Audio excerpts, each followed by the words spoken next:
আমরা পরিষ্কার দাবি বলি যারা দুর্নীতিবাজ, সন্ত্রাসী, চাঁদাবাজ, টেন্ডারবাজ, দখলবাজ, তাদের রাজনীতি নিষিদ্ধ করতে হবে। এটা যে দলের হোক না কেন। একটু বলবেন যে আপনারা কি আসলে নিষিদ্ধ চেয়েছেন না বিচার চেয়েছেন? বদিউল আলম মজুমদার বলেছেন যে পিআর সিস্টেমে যদি নির্বাচন হয় সকালবেলা 100 সরকার বিকেল 100 সরকার। আপনি ভুল ব্যাখ্যা দিলেন। 71% এটা ভুল একটা জিনিস। পত্রিকাতে ভাই এত উত্তেজিত কেন বুঝলেন না পত্রিকায় তো এবং আমার পরিষ্কার বক্তব্য যে আমাদের 2024 সালে অংশগ্রহণই করতে যায়নি, পার্টি বন্ধ করে দিয়েছিল। আমার কথা হলো আওয়ামী লীগ গণহত্যা করেছে, আওয়ামী লীগ নিষিদ্ধ ঘোষণা হোক। 71-এর প্রধান শক্তি 71-এর যারা যারা বিচার করেছে তাদের বিচার হবে, যেই হোক না কেন। অবশ্যই নির্বাচন করতে পারবে না, তাদের আগেই নিষিদ্ধ হবে। তারা পারবে না, তাহলে নির্বাচনটা করবে কে? পারবে না। না তারা তো 71 গণহত্যা করেছে, শুধু বিএনপি করবে।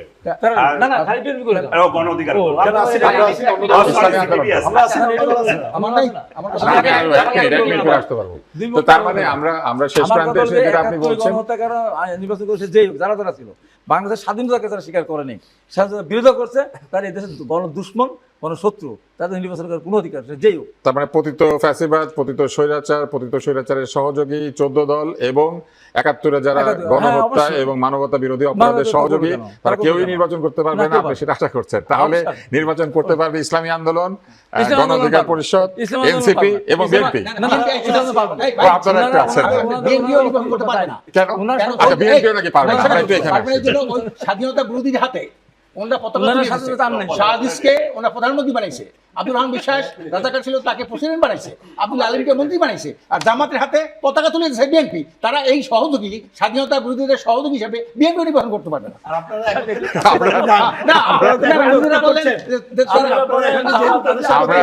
আমরা আজকে অনুষ্ঠানের শেষ প্রান্তে এসে কিন্তু আপনি এক মিনিট বলতে পারবেন, সময় আছে। আমি 1 মিনিট বলবো না, 1 মিনিটই কিন্তু 1 মিনিটই কিন্তু। হ্যাঁ 1 মিনিট। সেটা হলো যে এখন ওনারা সহযোগী ছিল আওয়ামী লীগ। কি বলবো? এটা জবাব দেবো না, আমার কথাটা আমি বলবো। রাশেদ আপনার কাছে এবং জামাতের কাছে সবার শেষে আছে, কারণ আপনাদেরই শুধু কোনো অভিযোগ নাই, আপনারা কারোর সাথে সহায়তা করেন। রাজনীতিবিদরা অনেকটা হয় কি, যখন নীতি হারাই ফেলে তখন জানা জানা কথা বলতে।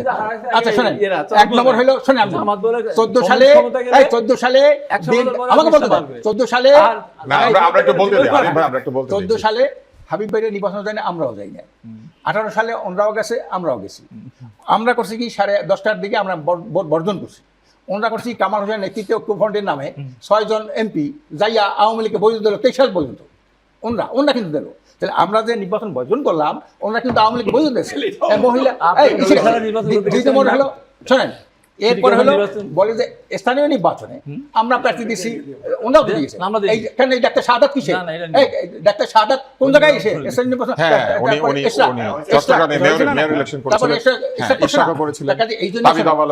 এই হলো কি, রাজনীতিবিদরা যখন নীতি হারাই ফেলে তখন যেন তেন কথা বলে।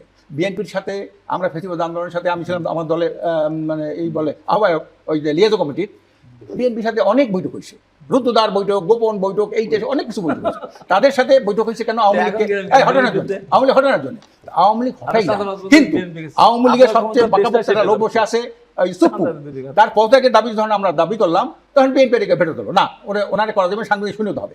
আওয়ামী লীগ নিষিদ্ধের ব্যাপারে যখন আমরা আন্দোলন নামলাম, ওনারা রাত 11টার সময় বলছে, ওই দিন যেদিন পদত্যাগ হয়েছে, নিষিদ্ধই হয়েছে, কার্যকলাপ নিষিদ্ধই হয়েছে, ওই দিন বলছে যে আমরা 3 মাস আগে চিঠি দিয়েছিলাম আওয়ামী লীগ নিষিদ্ধ করার জন্য। দেখেন অবস্থা।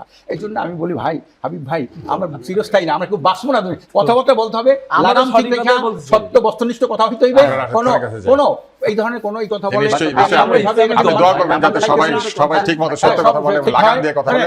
রাশেদ খানের কাছে আমরা একটু সুযোগ দেব। আমরা পরিষ্কার দাবি বলি যারা দুর্নীতিবাজ, সন্ত্রাসী, চাঁদাবাজ, টেন্ডারবাজ, দখলবাজ, তাদের রাজনীতি নিষিদ্ধ করতে হবে। এটা যে দলের হোক না কেন। আমাদের উস্তাদ তিনি অলরেডি 3 মিনিট বলেছে, আমি 3 মিনিট বলে শেষ করি। 3 মিনিট বলে নাই, আমি বলতে দেই না। দেখেন, আমার মনে হয় এখন সেই বাস্তবতা নাই জাতীয় পার্টির পক্ষে কি অবস্থান নেবে। আমি যতটুকু জানি যে বিএনপির সুযোগ নয় জাতীয় পার্টির পক্ষে অবস্থান নেওয়া। আজকে রুহুল কবির রিজভী কিন্তু উত্তর দিয়ে দিয়েছে শামীম পাটোয়ারির যে বক্তব্য যে বিএনপির উচিত জাতীয় পার্টিকে রক্ষা করা, এর প্রেক্ষিতে রুহুল কবির রিজভী কিন্তু বলেছেন যে আমরা কেন জাতীয় পার্টিকে রক্ষা করব। আমাদের গতকাল নুরুল হক নূরকে দেখার জন্য রুহুল কবির রিজভী সাহেব গিয়েছিলেন, আমি সেখানে নিজে উপস্থিত ছিলাম। তিনি প্রশ্ন করেছেন যে যদি রাশেদ খান মেনন, হাসানুল হক ইনুরা তারা জেলে, কিন্তু এই জিএম কাদের কেন জেলের বাইরে? ভারতের অনুগত দাস। তিনি বলেছেন যে জিএম কাদের ভারতের অনুমতি ছাড়া কি আলোচনা হয়েছে বাংলাদেশে মানে বলতে পারবে না জনগণের সামনে, সেই জাতীয় পার্টি জিএম কাদের বাংলাদেশে কিভাবে রাজনীতি করে। দেখেন, আমার মনে হয় বাংলাদেশের প্রত্যেকটা দল জাতীয় পার্টি তার দশকদের বিচার চায়, নিষিদ্ধ চায়। হয়তো ভাষাগত এখানে কিছুটা পার্থক্য আছে। আর ভাই যেটি আরেকটি কথা বলেছিলেন যে সেকেন্ড লার্জেস্ট পার্টি হলো জাতীয় পার্টি, এইটার কোনো বাস্তবতা বাংলাদেশে নাই। জাতীয় পার্টিকে আওয়ামী লীগ একটি গৃহপালিত দল বানিয়েছিল। এখন ভারতের সহযোগিতায় মূলত জাতীয় পার্টির কাঁধে ভর করে আওয়ামী লীগকে ফিরিয়ে আনতে চাই এদেশের কিছু গোয়েন্দা সংস্থার লোকজন এবং ভারতীয় র। যে একটা প্রশ্নের শুধু উত্তর দেন, সেটা হচ্ছে যে এখানে আলোচকরা প্রায় সকলকে নিষিদ্ধ করার দাবি তুলেছেন, তো সেক্ষেত্রে আর কিছু বাকি থাকে না। আপনার কি মনে হয় যে শেষ পর্যন্ত আর কে কে থাকবে? আচ্ছা, আমি শেষ করি উস্তাদ, আমি শেষ করি। কারণ আমাদের আশরাফুল হাকিম সাহেব বলেছেন যে বিএনপিকে নিষিদ্ধ করে দিতে হবে।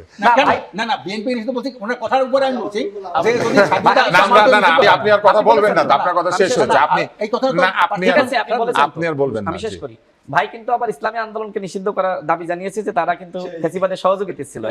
এটা নিজেদের মধ্যে জাস্ট একটা খোশ গল্প বা ইয়ার্কি, কিন্তু বাস্তবতা হলো এই বাংলাদেশে মনে করেন জাতীয় পার্টিকে সুযোগ দেওয়া হলো, আমার কথার কথা, সরকার নিষিদ্ধ করলো না, সুযোগ দেওয়া হলো। আচ্ছা বলেন, যারা গণ অভ্যুত্থানের শক্তি এই জাতীয় পার্টিকে রাস্তায় নামতে দিবে, ভোটে নামতে দিবে, সেই বাস্তবতা বাংলাদেশে নাই। অন্তর্বর্তীকালীন সরকার যদি মনে করে আওয়ামী লীগকে নামতে দিবে, সুযোগ দিবে, আওয়ামী লীগের কোনো প্রার্থী, জাতীয় পার্টির কোনো প্রার্থী এলাকায় গিয়ে গণসংযোগ করতে পারবে না। এখনকার তরুণরা কিন্তু ভাইদের মতো না। ভাইরা ভুল করেছে, আমরা ভুল করতে রাজি না। ধন্যবাদ। আমরা সব শেষে জাবেদ রাসিন আপনার কাছে যাব। আপনি পরাজিত শক্তি, আপনি গণহত্যার দশক, রাশেদ, আপনি গণহত্যা চালিয়েছেন। রাশেদ, জাবেদ এখানে সবচেয়ে ধৈর্যশীল। না দেওয়া রাশেদ, আমার নৈতিক দায়িত্ব। জাবেদ এখানে সবচেয়ে ধৈর্যশীল। আপনারা যদি জাবেদকে কথা বলতে না দেন তাহলে আমাদের দায়িত্ব এটা। আমরা কি গণহত্যার দশকে আবার ফিরে আসবো? এটা কি সম্ভব? আমরা এইখানে এসে আসলে আপনাদেরকে থামতে হবে। আমি